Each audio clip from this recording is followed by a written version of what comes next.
Hi, Senator Lee. Thank you so much for joining us today. Thank you. I wanted to ask you, in case the shutdown fails to delay the implementation of Obamacare, what is the next step? What is your plan for trying to delay it if the shutdown fails?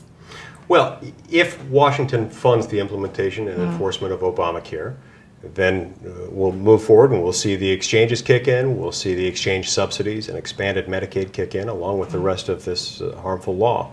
We'll have to focus at that point on getting support to eventually repeal it. We'll have to focus at that point on getting people in the 2014 election cycle throughout the country to recognize how harmful this law is. And perhaps in the next round, we can focus on funding legislation that would, again, defund Obamacare and eventually repeal it. Some would argue that we may have to wait until we get another president to fully repeal it.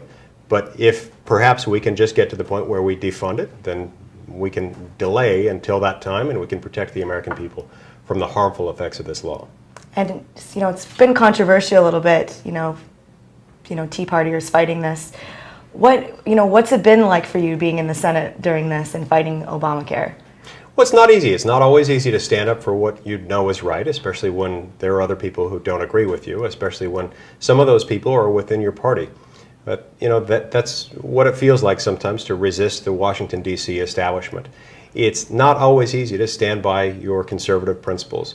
I nonetheless remember why I came here. I didn't come here to be popular in Washington. I didn't come here to be praised by the media. I came here to try to change Washington, to try to restore constitutionally limited government. Now, the Speaker of the House, John Boehner, how do you think he's been handling the shutdown?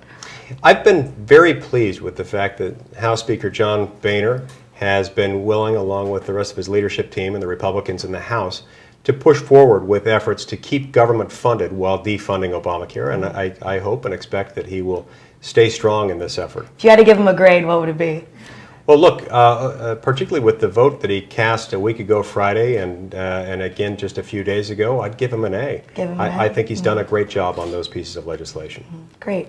And what about the Tea Party? How do you think the Tea Party is handling this? Are you proud of it, or do you think that you could, some members could be stronger, or what's your opinion on how the Tea Party is handling it overall? Well, I think conservatives in Washington have done their best, those who have joined with this effort. I think Tea Party conservatives and conservatives of all stripes throughout the country have been phenomenal in showing their support.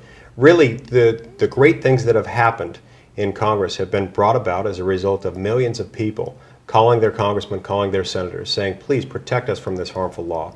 Saying, please, how many more people will have to lose their jobs or have their health care benefits slashed, or lose access to their health insurance plan, or have their wages cut or their hours cut before Congress acts to protect them. This is what happens when the American people join together and resist the expansion of Washington. So did you give the Tea Party an A too? Absolutely. Absolutely. It's hard to define what the Tea Party is. The Tea Party, of course, isn't a political party. There's no single organization called the Tea Party. And so I loosely refer to what some people describe as the Tea Party as just America. Conservative America in particular, those who are willing no longer to stand silent as the government continues to expand at their expense. Great. All right. Thank you very much for joining us today. Thank you. Thank you.